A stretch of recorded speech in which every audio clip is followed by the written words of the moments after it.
요한복음 강해 73번째 시간이 되겠습니다. 요한복음 6장 14절, 15절 두 절 말씀만 보겠습니다. 홀로 산으로 떠나시는 예수. 그 사람들이 예수의 행하신 이 표적을 보고 말하되 이는 참으로 세상에 오실 그 선지자라 하더라. 성경에 나와 있는 수많은 이적과 기적의 사건들은 하나님이 이렇게 능력이 많으시다, 또는 예수께서 이런 능력이 많으신 분이야, 이분은 이런 선지자야, 이걸 나타내기 위해서는 절대로 아닙니다. 그것은 눈에 보이는 그런 표적을 통해서 눈에 보이지 않는 것을 알려주시기 위해서입니다. 그럼 여러분, 눈에 보이는 것과 눈에 보이지 않는 것의 차이는 뭡니까? 우리 육신을 가지고 있는 땅에 있는 사람, 인간들은 전부 보이는 것 가지고 판단하고 기준을 삼고 살아가고 있습니다. 그런데 하나님은 그런 눈에 보이는 것들을 통해서 뭔가 다른 것을 주시기 원하시는 거죠. 눈에 보이고 또 먹이고 마시고 하는 이런 것들을 통해서 영원한 것을 주시고 싶은 거예요. 야, 너희들 지금 먹고 있는 거 있지? 그건 영원한 것이 아니야. 영원한 것은 따로 있거든? 그걸 내가 너희들한테 줄게. 그리고서 예수 그리스도를 주시는 거예요. 자기 자신을 주시는 거예요.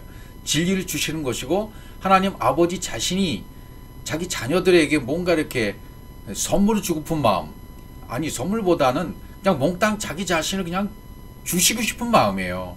그게 사랑이죠. 성경이 그런 사랑으로 가득 차 있는 책입니다. 그러니까 표적을 보고 있는 믿음은, 이거는 성경이 말하는 믿음에선 거리가 먼 거예요. 표적을 보고 믿는다든지, 지금도 은사와 능력을 추구하고 안진병이 일어나고 귀신이 떠나가고 병자가 고침을 받고 그러면 야, 대단하다, 뭐 이렇게 얘기를 하잖아요. 근데 그것은 아주 차원이 낮은 곳에서의 이야기고, 그런 육에 속한, 율법에 속한, 땅에 속한 이야기들을 통해서 너희들은 그 차원을 떠나서 다른 차원으로 가야 돼. 그걸 보여주기 위해서 지금 오병이의 기적을 베푸시는 거잖아요. 차원이 다른 것 보여주기 위해서, 땅의 차원이 아니라 하늘의 차원의 것으로 보여주시기 위해서 오병이의 기적을 베푸시고 칠병이의 기적을 통해서 완성시켜 주시는 겁니다. 그러니까 우리의 믿음도 표적을 보고 아래 것을 보고 땅의 것을 보고 믿는 믿음에서 말씀을 믿는 믿음으로 바뀌어야 된다, 그 말을 하고 있는 거죠. 그럼 말씀을 왜? 보이지 않는 것은 뭔데요? 영생입니다. 영원입니다. 그리스도입니다. 진리입니다. 생명을 주시기 위한 거예요. 그러니까 이것은 구약적인 믿음에서 신약적인 믿음으로 넘어와야 된다, 그런 표현들을 많이 하잖아요. 뭐 쩍쩍 그러잖아요. 그러니까 구약의 믿음의 단계를 뛰어넘어서 차원이 다른 신약의 믿음으로, 예수의 믿음에서 떠나가서 그리스도의 믿음으로, 율법의 믿음을 떠나서 진리의 믿음으로 가라, 그런 얘기 아니겠습니까?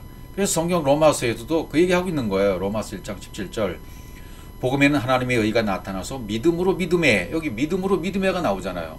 왜 믿음이 두 번 나오잖아요. 믿음으로 믿음에, 믿음으로 해서 믿음에 이르게 한다 그러죠. 하나님의 의가. 복음에는, 복음이란 말은 이건 엄청난 이야기입니다. 성경 전체 얘기고, 창세기 1장 1절의 핵심이고, 바울이 전했던 모든 내용들의 핵심이고, 바울, 베드로, 요한, 뭐 성경의 모든 기자들이 전하고 싶었던 얘기가 복음이었어요. 근데 요즘은 너무 복음 그러면 값싸게 들리는 것 같고, 교회 나가면 복음을 믿는 거야, 이런 등식은 성립할 수 없거든요.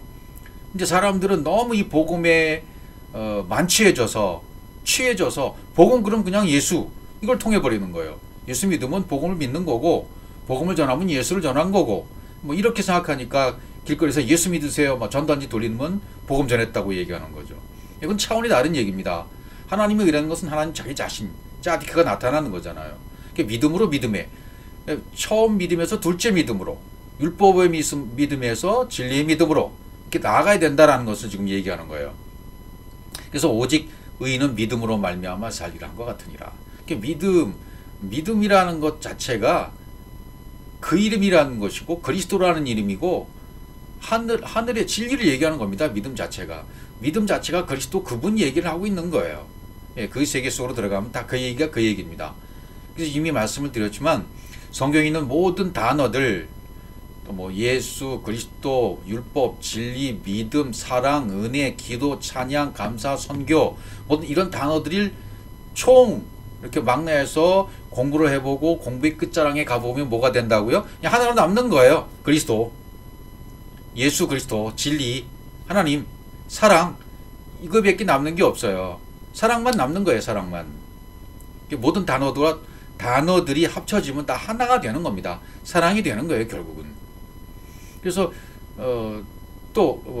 은혜 위에 은혜란 말이 있어요. 요한복음 1장으로 가보시면 요한복음 1장 16, 우리가 다 그의 충만에서 받은 은혜 위에 은혜로라. 헤세드라는 단어가 은혜잖아요. 거기다 R, 헤세드 R, 또 헤세드 이렇게 되어버리면 엄청난 뜻이 되는 거예요. 단어가 달라지는 거예요. R이라는 것이 붙으면 공급되고 이렇게 분배되는 것을 얘기해요. 위에서 주신 것으로 분배가 되고 위에서 주신 것으로 공급이 된 상태. 그걸 R 헤세드니까 이건 달라요. 은혜 위에 은혜 그러니까 은혜가 임해도 엄청난 건데 그 은혜 위에 은혜가 임했다 그러면 다른 얘기가 되는 거예요.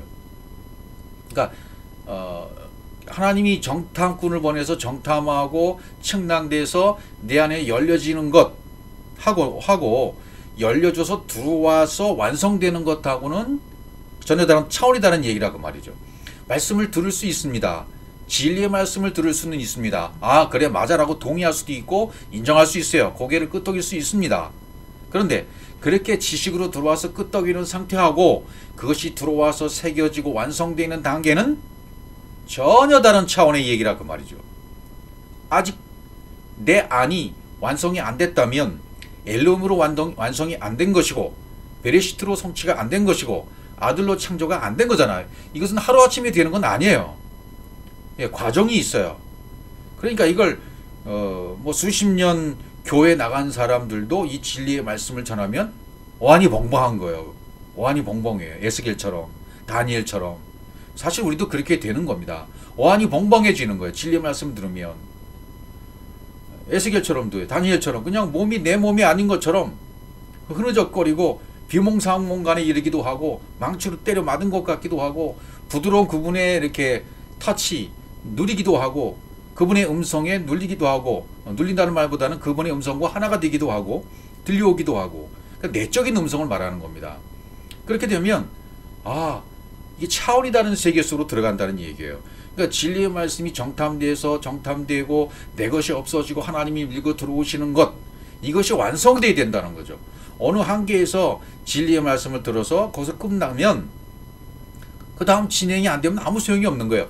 들었습니다. 알았어요. 그럼 어쩌라고요? 듣고 알았어요. 변화가 없어. 완성이 안 됐어요. 그럼 거기서 끝마치는 거죠. 그 사람은. 예, 밖의 믿음에서 안의 믿음으로 들어와야 되는데 그게 안 된 거예요. 은혜 위에 은혜가 되어야 되는데 은혜 위에 은혜로라 라는 말이 되려면 어떻게 되어야 돼요? 그분이 내 속으로 밀고 들어와서 내가 열려졌어요. 들었어요.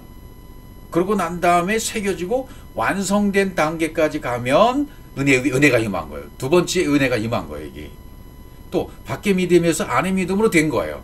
은사를 추구하던 믿음에서 방언하고 예언하고 통용하고 환자 치유하고 병자를 고치고 귀신 쫓아내는 그런 믿음에서 밖의 믿음에서 이제 안의 믿음으로 들어가면 실제로 옛사람이 벗겨지고 새사람이 된 것이고 겉사람이 아니라 속사람으로 만들어진 것이고요. 옛 교훈이 아니라 새 교훈으로 교훈을 받은 사람으로 바뀌어진 거죠. 그러니까 내 안의 생각과 구조가 바뀌어버렸단 말이죠. 그러니까 빌립과 안드레는 아직은 이 속의 구조가 바뀌지 않은 상태에서 예수님이 페이라조의 시험을 하시잖아요. 시험하시겠다 그랬잖아요. 예수님이. 그 시험을 통과하면 도끼마저로 완성이 되는 거고요. 우리도 똑같아요. 그러니까 이제는 이 말씀이 들어와서 나를 정탐하면 마치 망치로 내 머리통을 딱 쳐서 너 그거 아니야 그거 버려야 돼 라고 말씀하신 말씀이 들려오면 정신이 번쩍 나는 거죠. 이게 아니었네. 이 말씀이 이런 뜻이 아니었네 깨닫고 그 말씀을 받아들이면 내 것은 없어지고 그분으로 채워지는 거죠.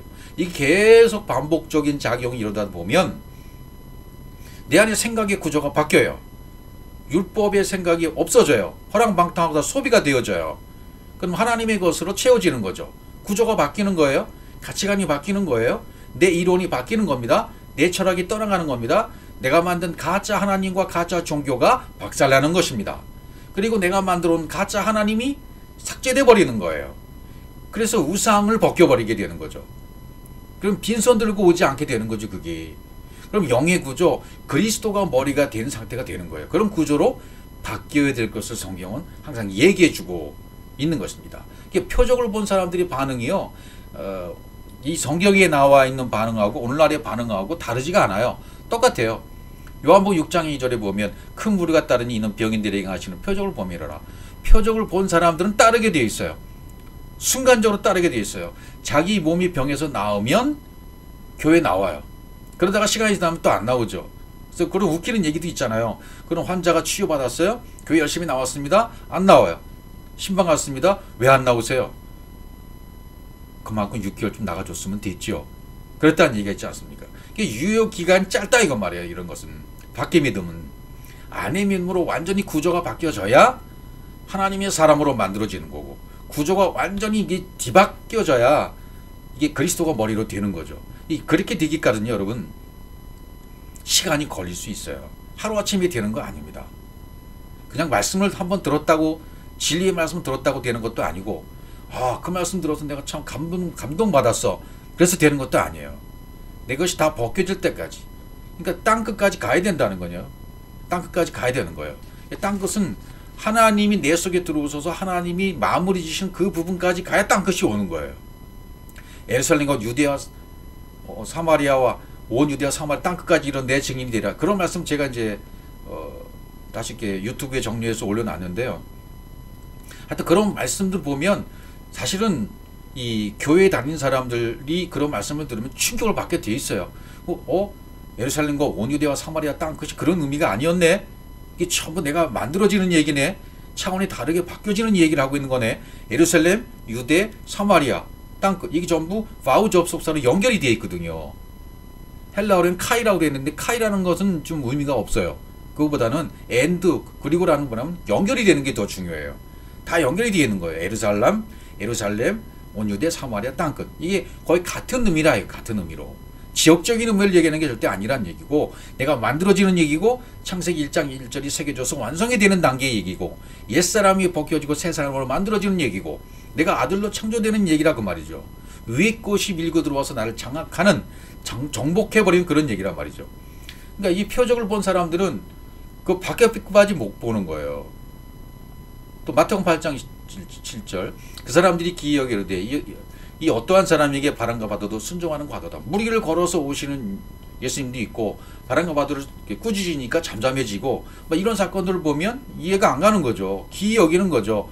이분이 어떤 분인지 모르는 거예요. 무리를 걸었다는 것은 진리 위를 걸었다는 뜻이잖아요. 진리가 된 그분이잖아요. 베드로는 걷다가 빠지잖아요. 우리도 진리가 되면 무리를 걸을 수 있는 거예요. 그걸 그렇게 표현한 것뿐이죠. 저희가 비웃더라. 비웃는 사람도 있고요. 마가복음 5장 40절. 그러니까 이게 기적을 보고 병자 고치고 귀신 쫓아내는 그런 얘기들을 보고 사람들이 놀래기도 해요. 무리가 따르기도 해요. 또 비웃는 사람도 있어요. 또 배척하는 사람도 있고요. 저희가 다 죽은 것을 아는 거로 비웃더라.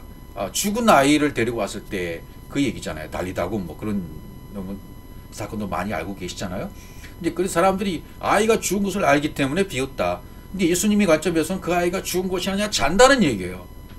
자는 아이를 깨우는 것 같단 말이죠. 실제로 성경에서 죽었다는 표현은 뭐예요?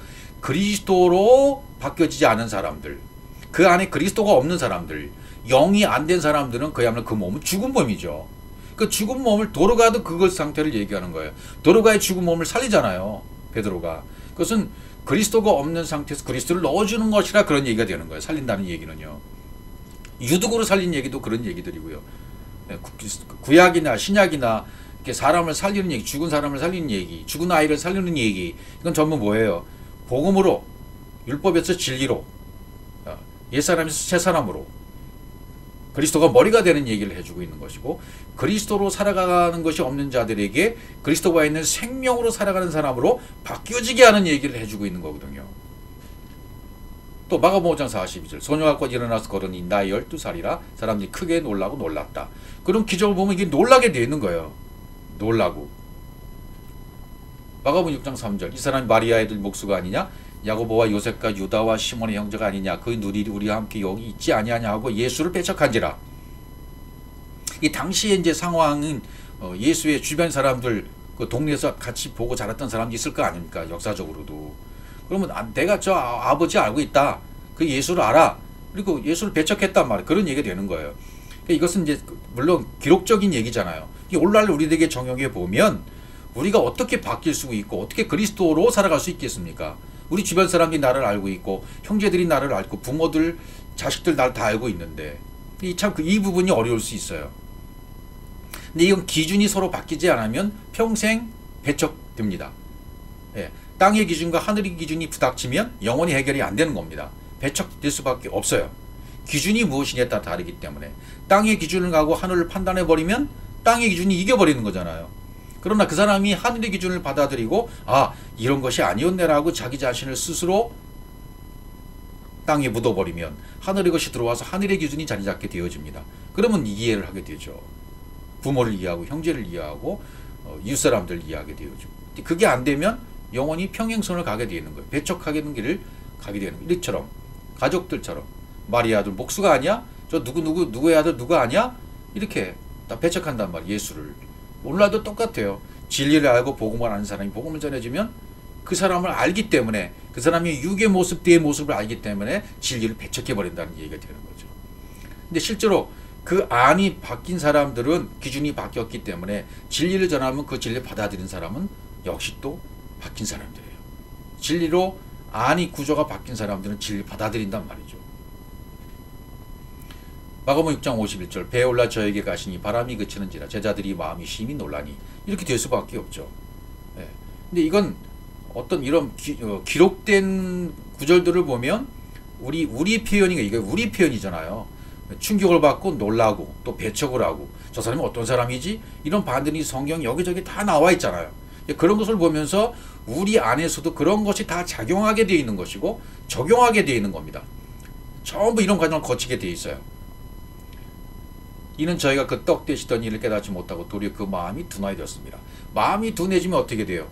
마음, 이 카르디리아는 마음은 육의 마음이잖아요. 이게 누구수의 영의 마음으로 바뀌어야 되잖아요. 민첩하고 예민한 그 영의 마음으로 바뀌어야 되잖아요. 그런데 그 마음이 둔해졌다는 얘기는 육의 마음을 품은 채로 기준을 삼고 바라봤다는 얘기죠. 떡 되신 일을 깨닫지 못했다. 이건 오병이의 기적, 칠병이의 기적, 떡을 주시고 먹을 것을 막 베풀어 주신 그 일을 잊어버렸다는 얘기죠. 네. 마음이 둔해졌습니다. 그걸 왜 주었는지를 몰랐다 그런 말이 되는 겁니다. 그 떡을 왜 주셨는지 보이는 표적을 왜 주셨는지 그들이 깨닫지 못했다 그런 말이 되는 거죠. 그 표적을 주시는 가장 큰 목적은 무엇이라고요? 보이지 않는 것, 영원한 생명, 자기 자신, 사랑 그걸 주시기 위함이었단 말이죠. 생명 주시기 위한 거예요. 다 널러 서로 물어가르되 이는 어찌 미뇨 권세 있는 새의 기운이로다. 더러운 귀신들을 명한 적 순종한도다 하는도다. 더러운 귀신을 명하니까 말씀으로 명령을 내리면 말씀이 탁탁탁 이렇게 순서대로 배열이 되잖아요. 귀신을 명한 적 순종한다 이렇게 되잖아요. 성경이 이런 것들로 가득 차 있어요. 귀신이 떠나가는 얘기, 병자 고치는 얘기. 그건 전부 비유고 비유로 기록된 상징입니다. 우리 안에서 그런 일이 얼마나 일어날 수 있는 거예요. 권세 있는 새 기운이 일어나면 우리 안에 더러운 내 마음에 두 마음이 있으면 더러운 귀신들이 들린 마음이 떠나갈 수 있는 거예요. 병든 마음도 고침받을 수 있는 겁니다. 권세 있는 새 기운이 임하면 가능한 얘기입니다. 온 요파 사람이 알고 많이 주를 믿더라. 사도행전 9장 42절. 이런 경우에도 그러니까 하나님의 기적을 보고 난 다음에 많이 주를 믿는 경우도 있는 거죠. 이런 구절들이 우리 안에서 전부 적용이 되는 거예요.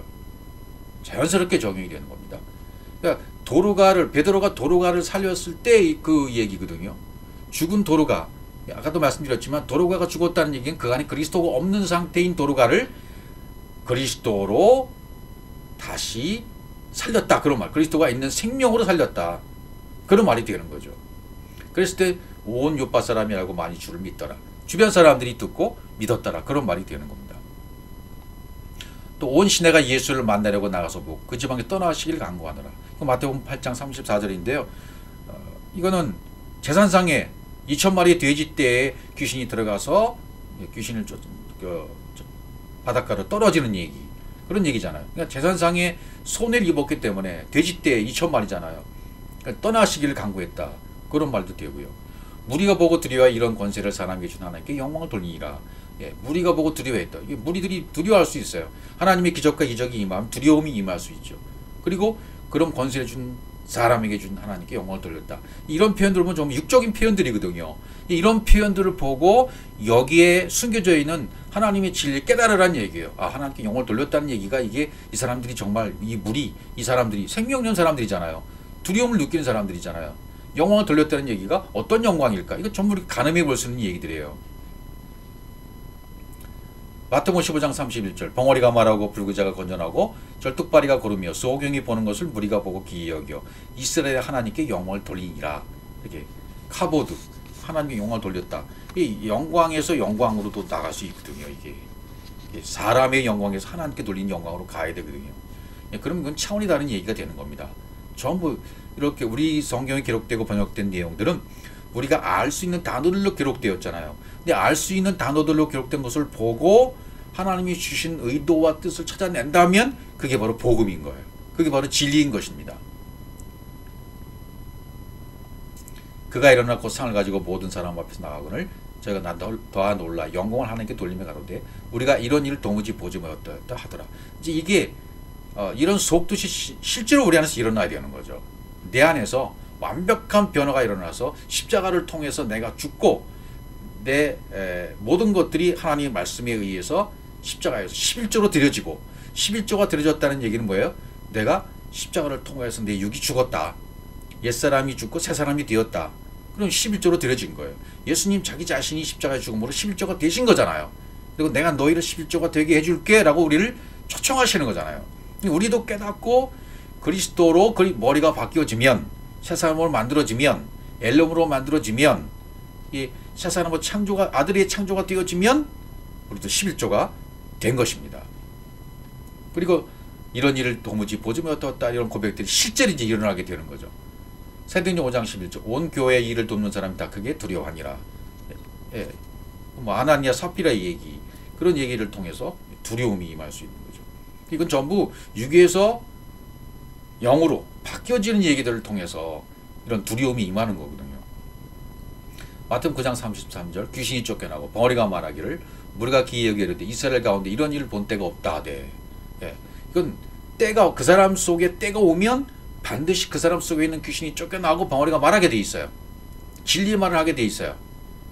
병에 들었던 자기 자신이 이제는 그 병에 떠나가고 성경 66권을 볼 수 있는 눈이 열려지고 귀신이 떠나가고 병이 고쳐지면 해석이 되어지는 거예요. 말씀이 선포가 되어지는 거예요. 성령으로 사역이 되는 거예요. 이제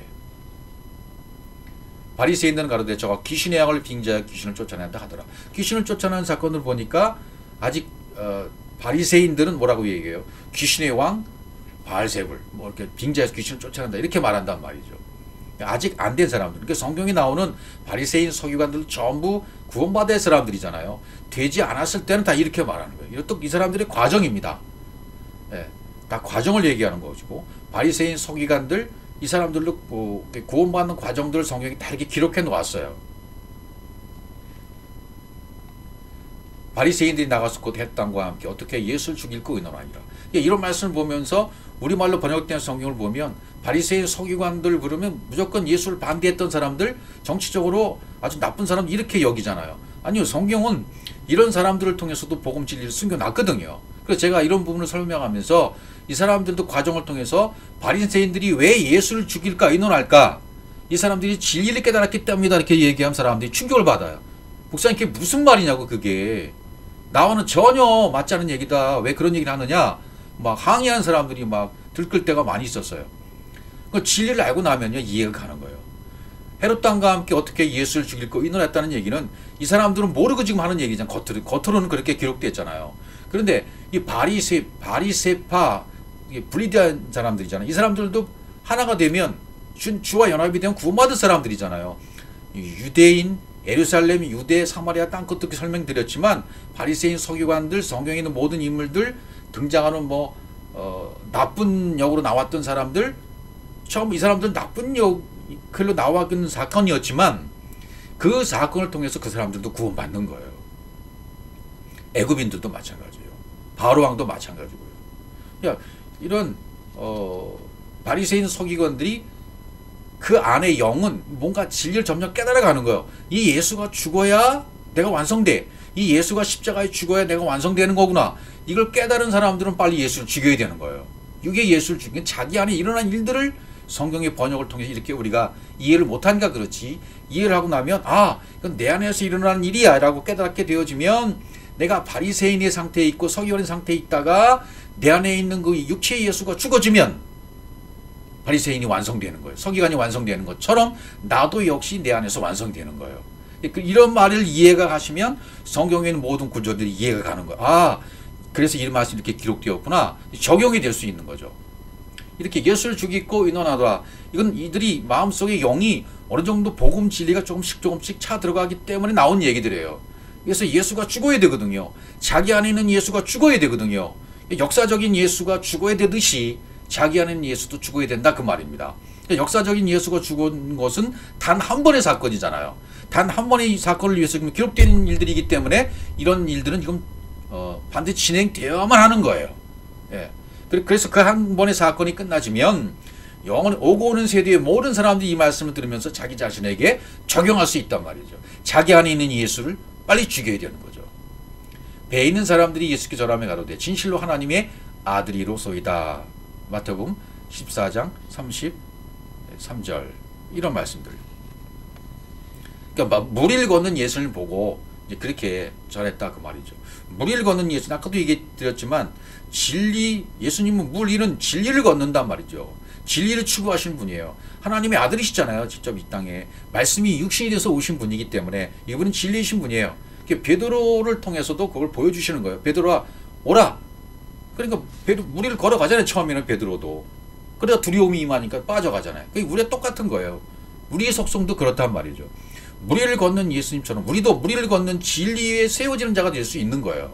위로부터 세워질 수 있는 자가 아나케이마이로 세워질 수 있는 자가 되는 거죠. 진리가 들어와야 돼요. 말씀이 들어와야 돼요. 말씀이 사람이 돼야 돼요.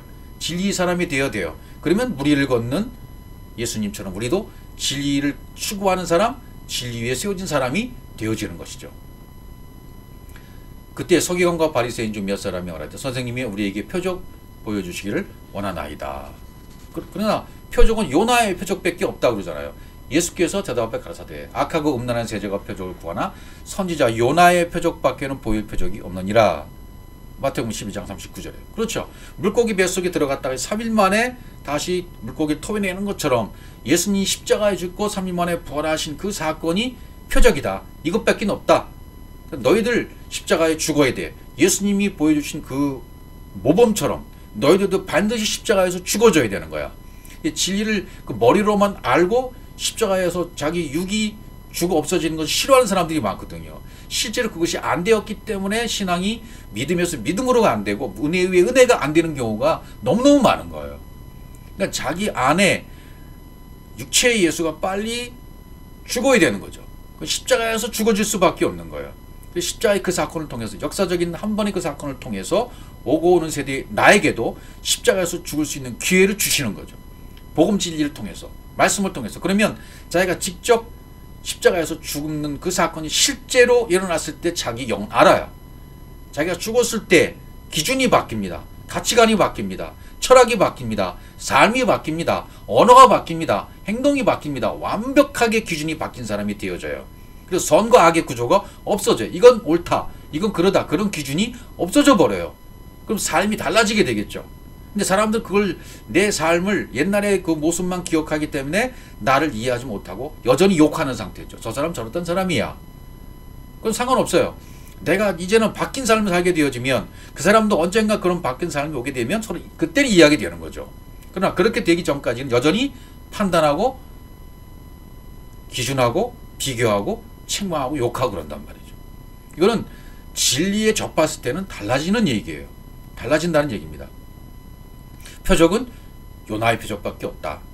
요나의 표적이라는 것은 요나는 비둘기를 뜻하잖아요. 그리스도의 표적밖에 없는 거예요. 십자가의 표적밖에 없는 거예요. 죽음, 다나토스의 죽음밖에 없다 그 말이죠. 열왕기하 4장 4절. 구약에 이제 이런 지금 우리가 오병이의 기적을 설명드리고 있잖아요. 구약의 오병이어가 여기 또 나옵니다. 한 사람이 바알 살리사에서부터 와서 처음 익은 식물 곧 보리떡 20과 자루에 담은 채소를 하나님의 사람에게 드린지라. 저 가로되 우리에게 좀 먹게 하라. 여기 처음 익은 초태생은 예수 그리스도니까 이거 전부 예수 그리스도를 얘기하는 거예요. 보리떡 20개 자루에 담은 채소 이렇게 나와요. 전부 예수 그리스도를 상징하는 겁니다. 보리떡이 왜 또 하필 20개일까요? 보리떡은 내가 갈아 엎어져야 된다 그랬잖아요. 지난 시간에. 거칠어진 보리가 십자가에서 갈아져서 완전히 물의 진리와 합해져서 떡이 되어야 되는 거잖아요. 근데 그게 20이란 말이죠. 20이란 뭐예요? 11조는 10이 된 거예요. 5가 합쳐지면 열이잖아요. 율법이 깨달아지면 진리 5가 와서 열이 되죠. 열이 오면 11조가 된 거죠. 11조가 된 것을 수용하면 20이 되죠. 예수 그리스도가 되는 거예요. 벌떡 20개가. 자루에 담은 채소, 자루에 담았다. 뭐 이런 얘기들도 전부 예수 그리스도를 상징하는 거예요. 채소를 얘기하고 있으니까. 카르멜. 이 채소라는 단어도 뭐냐면 우리말로 말하면 파란 새싹이다.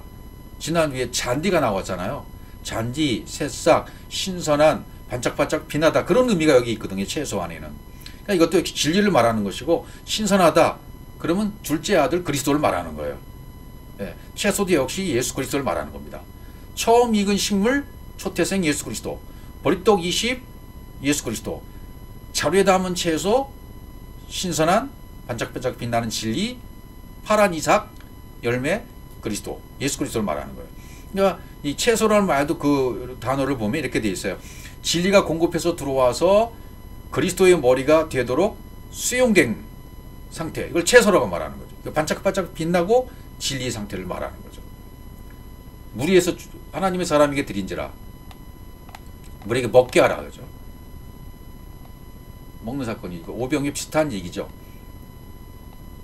그 사환이 가로되 어찌입니까? 이것을 100명에게 베풀까 하니까 지금 사환 게하시도 역시 똑같이 빌립과 안드레처럼 구조가 바뀌지 않는 상태에서 얘기하는 거. 어쩜입니까? 100명에게 베풀겠습니까? 이거 지금 보리떡 20개하고 채소 조금 있는데 이걸 100명의 준들 이거 어떻게 다 먹을 수 있겠습니까? 그렇게 얘기하는 거죠. 아직 구조가 바뀌지 않는 상태에서 이렇게 말할 수 있단 말이죠. 그러니까 엘리사는 가로되 무리에 좀 먹게 하라. 아칼 먹게 해라. 예, 공급해줘라. 그럼 여호와의 말씀 무리가 먹고 나무리라 하셨느니라. 예, 무리가 먹고 나무리라 하셨다. 말씀대로 되는 거죠. 저가 드디어 무리 앞에 베풀었더니 나누어 주었더니 완전히 나눠진 거죠. 디아디도미 베풀어주고 나눠준 거죠. 여호와의 말씀과 같이 다 먹고 남았더라. 먹고 남았다는 얘기는 뭐예요? 차원이 다른 상태가 되었더라. 12광절이 남았더라. 5광절이 남았더라. 7광절이 남았더라. 여러분 신약에는 몇 광절이 남았어요? 요한복음이나 복음서에는 12광주리가 나오고 칠병이에는 7광주리가 나와요. 그러면 12광주리든 7광주리든 이건 12제자, 제자들을 말하는 거잖아요. 생명 얻은 자들, 12제자. 그러면 여기에서 구약에서는 여호와의 말씀과 같이 먹고 남았더라만 얘기했지 몇 광주리가 남았다는 말이 없잖아요. 그런데 몇 광주리인지를 어떻게 알 수 있을까요? 구약이니까 여기는 다 먹고 남았더라 그러면 5광주리가 남은 거죠. 구약인 율법에서 베풀어진 사건이기 때문에 율법에서 진리가 베풀어지면 5광주리가 남는 거예요. 그러면 열이 되면 11조가 된다는 얘기죠. 오병이어의 기적에서는 12광주리가 남잖아요. 그러면 5광주리하고 또 7병에서 7광주리가 나오니까 12이 되는 거예요. 그러니까 이 구약에서는 5광주리가 남았다는 표현은 없지만 5광주리가 남았다는 표현과도 같단 말이죠. 다 먹고 5광주리가 남았더라. 그럼 이 5광주리도 역시 구약의 표현이었지만 차원이 다른 상태로 남은 것이죠. 그러니까 제자가 되었다 그 말이죠. 여기도 역시 구약의 오병이어와 신약의 오병이어가 짝이 맞춰서 같이 하나가 되는 거예요. 하나가 되는 거죠. 마가복음 8장 19절 내가 떡 5개를 5,000명에게 떼어줄 때 조각 몇 바구니를 거두었느냐 가로되 12이니이다. 또 7개를 4,000명에게 떼어줄 때 조각 몇 광지를 거뒀더니 가로되 7이 나오잖아요. 이제 12, 7이었습니다. 아까 구약에서는 5광지가 남아야 짝이 딱딱 맞 떨어지는 거죠. 말은 없지만 그렇게 진리로 보여지는 거죠. 예. 그러니까 5이 돼야 10으로 원전이 열이 되고 열이 20이 되니까 연합이 되면 다 하나를 얘기해 주고 있는 거예요. 그러면 5 더하기 7은 12이잖아요. 제자가 되는 겁니다. 5광절이 또 7광절이. 그러니까 12광절이 딱 맞아 떨어지는 거예요. 가라사대 아직도 깨닫지 못하느냐 하시니라. 마가복음 8장 21절. 아직도 깨닫지 못하느냐? 배부르게 먹었던 거 계속 주실 선지자로 보고 있는 사람들한테 아직도 깨닫지 못해? 이렇게 말하는 거죠. 이 사람들은 뭐예요? 풍성하게 먹고 나니까 배부르게 먹고 나니까 야 이분은 선지자야. 이 표적을 주었지 우리 계속 먹을 수 있어. 이렇게 깨닫지 못하고 계속 배부르게 먹을 생각만 한 자들에게 아직도 깨닫지 못하느냐 이렇게 말씀하시는 거죠. 누가복음 12장 28절 봐보세요. 오늘 있다가 내일 아궁이에 던지는 뚫풀도 하나님이 이렇게 입히시거든. 하물며 너희일까 보냐. 믿음이 적은 자들아. 너희는 무엇을 먹을까 무엇을 마실까 하지 구하지 말라. 근심하지도 말라. 이 모든 것을 세상 백성이 구하는 것이라. 너희 아버지께서 이런 것이 너에게 있어야 될 줄을 아시느냐. 무엇을 먹을까 마실까 염려하지 말라 그러잖아요. 아버지께서 다 아신다. 세상 백성들이 구하는 거 아니야 이거? 아직도 깨닫지 못해? 눈에 보이는 거 이거 아무것도 아니잖아. 눈에 보이지 않은 생명 주시길 원하시는 거잖아. 그거 깨달으면 되는 거야. 이거 지금 말씀하시는 거야. 너에게 있어야 될 줄 아셔. 그러니까 너희 생명 걱정하지 마. 너희 목구멍에 풀칠할 수 있는 건 다 주셔. 걱정하지 마. 그거는 다 모든 인간에게 주는 거야. 하나님 그거 주시기는 것은 기본이고 그건 아무것도 아닌 거야. 눈에 보이는 거는 눈에 보이지 않는 영원한 것 그게 진짜인 거지. 그걸 깨달으라는 거 모든 것이요. 성경은 다 그 진리를 얘기해 주고 있는 거예요. 너희도 그 빨리 여기서 저기로 나가라 옮겨가라. 그런 얘기해 주고 계신 거예요. 믿음에서 믿음으로 나아가라. 은혜 위에 은혜로 계속 나아가라. 그 얘기하고 계시는 거잖아요. 그럼 이제 다음 구절을 보시면 그러므로 예수께서 저희가 와서 자기를 억지로 잡아 임금 삼는 줄 아시고 벌써 파악하시죠? 저들 속에 무슨 마음인 줄 아는 거예요. 억지로 잡아 임금 삼는다는 얘기는 뭐예요? 배부르게 먹었지. 저분 임금 삼으면 우리 계속 먹을 수 있겠네. 그리고 저분 선지자야. 그렇게 인정한 거죠. 그 의도를 예수님이 정확히 깨달은 거죠. 정확히 파악을 하신 거죠. 그러니까 어디로 가셔요? 임금 삼는 줄 아시고 다시 혼자 산으로 떠나가시니라. 이렇게 되는 거죠. 마태복음 14장 23절로 보시면 무리를 보내신 후에 기도하러 따로 산에 올라가시다. 저물에 거기 혼자 계시더니. 기도하러 따로 산에 올라갔다는 얘기는 오늘처럼 밤을 새면서 밤이 맞도록 기도하고 땀 흘려 기도하고 그런 표현들이 나오잖아요. 이건 전부 상징입니다. 하나님의 아들 예수 그리스도께서 우리처럼 우리 산에 올라가서 산기도하고 한밤중에 철야기도 하고 막 그렇게 하잖아요.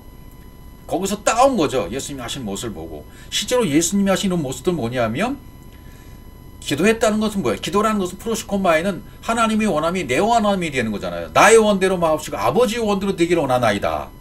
하나님의 원함은 뭐예요? 예수께서 지금 십자가에서 죽으시는 거잖아요. 모든 생명을 주시고자 하는 거잖아요. 그게 목적이라면 기도라는 말은 뭐예요? 하나님의 원함인 거예요. 기도하러 따로 산에 올라가셨다는 얘기는 하나님의 원함을 이루어드리기 위해서 그 홀로 시간을 가지시는 거예요, 지금. 이제 그것을 우리가 적용할 때는 막 이제 우리 한국 사람들은 특히 이 믿음의 속성, 종교의 속성이 강하니까 새벽 기도가 탄생했고 철야 기도가 탄생했고요. 금식 기도가 40일 금식 기도 탄생했고요. 이런 열정이 생겨난 거죠. 물론 그건 종교적인 열정이죠.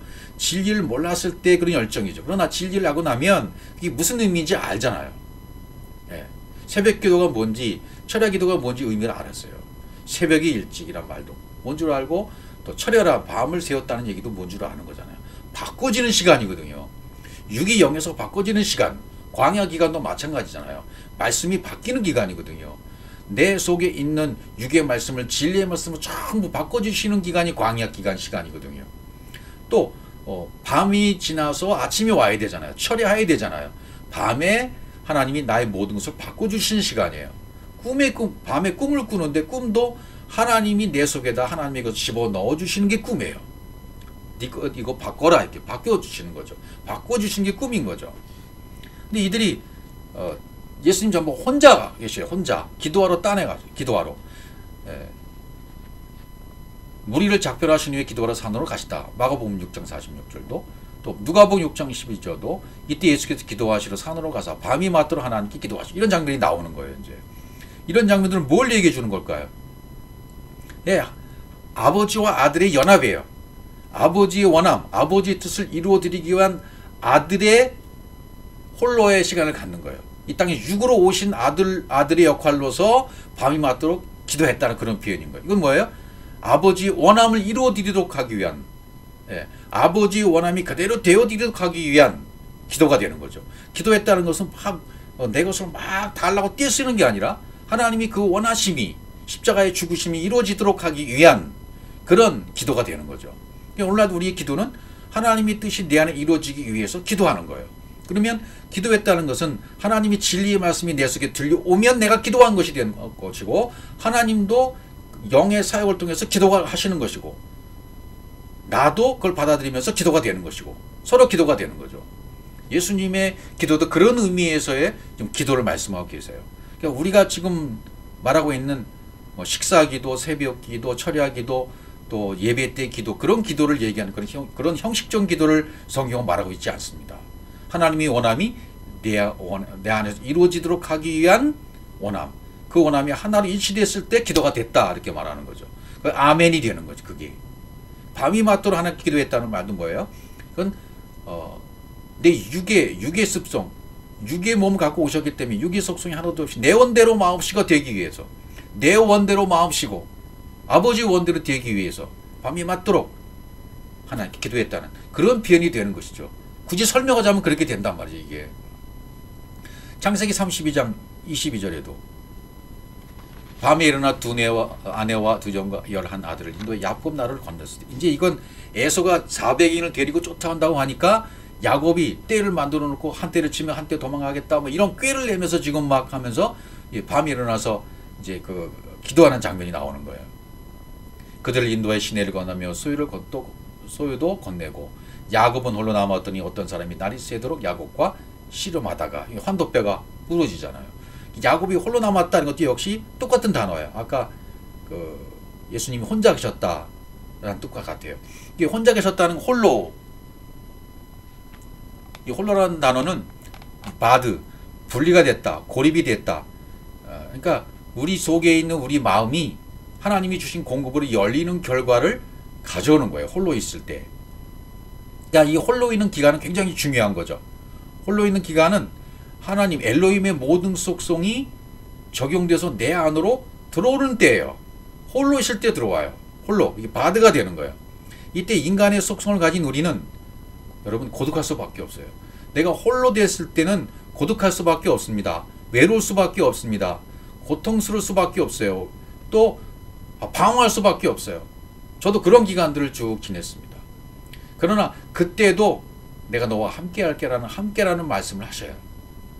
근데 그때를 우리가 이겨야 되는 거죠.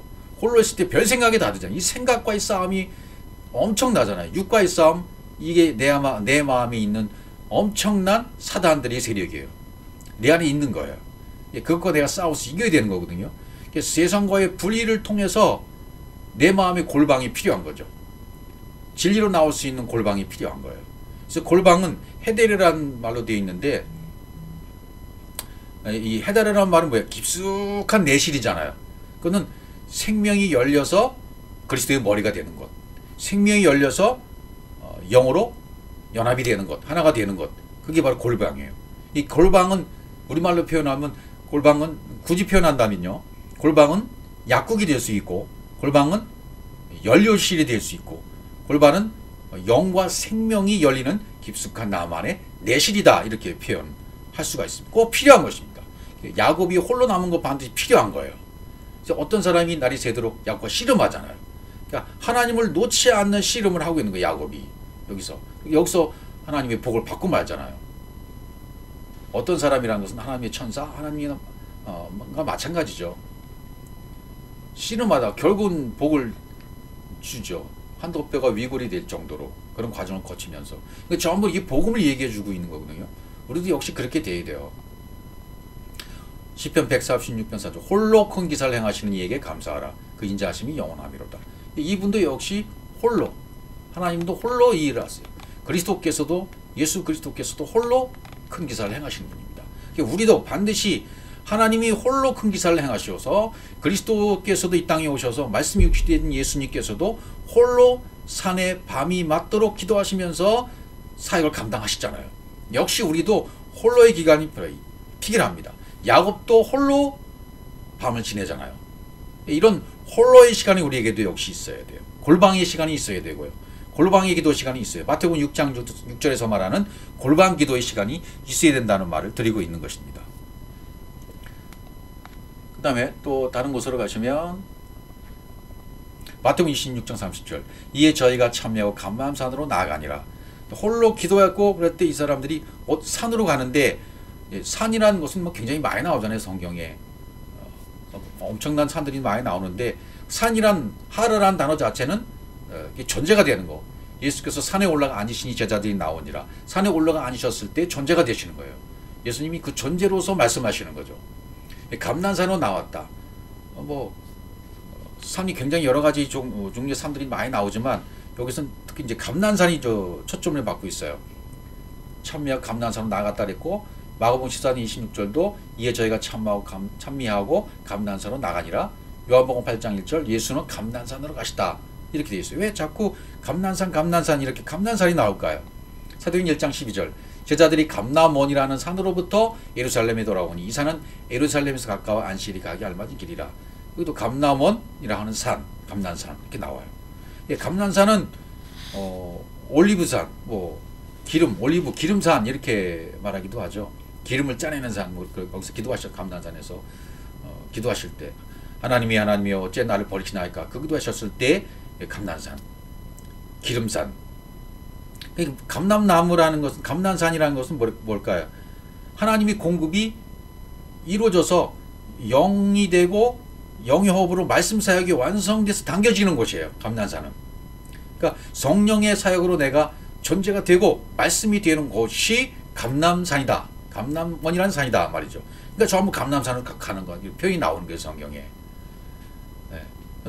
신해산도 나올 수 있고 호렙산도 나올 수 있고 다른 게 산들이 나올 수도 있잖아요. 근데 꼭 감남선이라고 갔다. 감남선 참미하고 갔다. 제자들도 가고 예수님도 가고 제자들도 감남으로 갔다. 이런 표현은 뭐예요? 이 감남산에 기름을 짜내는 성령이 사역하시는 산, 감남산에 가서 내가 존재가 돼야 말씀이 돼야 나도 감남산이 되는 거죠. 내가 말씀이 되는 곳 감남산, 존재가 되는 산 감남산. 그래서 그 산으로 올라갔다 이렇게 표현을 하고 있는 것입니다. 그래서 오늘 마지막 절에 이제 여기 혼자 산으로 떠나가셨다 이런 표현이 나오잖아요. 떠나가셨다, 떠나가시니라. 이거 뭐예요? 이 단어에 그냥 우리가 이해할 수 있는 뜻은 은퇴하다, 자리를 내주다 이런 뜻으로 되어 있어요. 단어 뜻은. 근데 그런 게 중요한 게 아니고 이 단어의 뜻에 속해 있는 그분의 마음이 중요한 거예요. 제가 그러잖아요. 항상 문법, 역사적이고 문법적이고 이런 해석에서 벗어나서 이제 영으로 봐야 된단 말이죠. 그것은 과정 속에는 있었어요. 과정 속에서는 역사적으로 봐야 되고 문법적으로 공부를 해야 돼요. 그러나 공부 안 한 사람은 어떡하라고요? 그러면 누군지 다 알 수 있는 말씀이 되어야 되는데 이거 헬라어 히브리어 공부한 사람만 깨달으라는 얘기가 되잖아요. 그러면 그렇지 않아요. 성경은 누구든지 깨달을 수 있어요. 그러니까 성경 그렇게 보는 게 아니라 영어로 보는 책이에요. 영어로 깨달아지는 것이 이 성경이에요. 그래서 떠나갔다 이런 말은 뭐예요? 내 자리를 내주고 그분이 들어오시는 것을 상징해요. 말라트라고 되어 있는데 창세기 1장 1절의 그 진리의 사역으로 그분이 공급해 주신 대로 내 안에 새겨진 거예요. 새겨진 것이 완성되는 거죠. 그래서 떠나는 거죠. 기존에 있던 자리를 내줘야, 내 기존에 있던 자리에서 은퇴하고 자리를 내줘야 새로운 자리가 오는 거잖아요.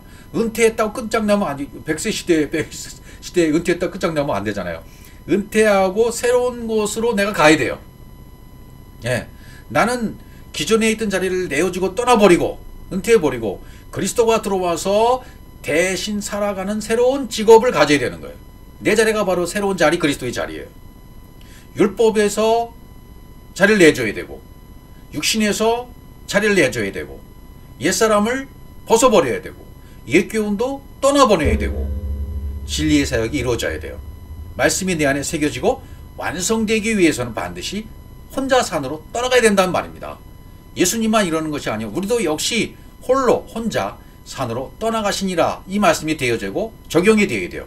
여러분도 혼자 산으로 떠나갈 때가 있어야 돼요. 그건 둘이 셋이 안 되는 거예요. 가족 안 되는 겁니다. 아는 사람 안 되는 겁니다. 절대적으로 홀로예요. 절대적으로 홀로 바드. 예, 홀로 있는 기간, 골방의 기간. 여기서 깊숙한 나만의 내실, 나만의 침실에서 주님을 만나는 것이고 나만의 깊숙한 내실에서 그분과 연합이 되어 하나가 되는 것입니다.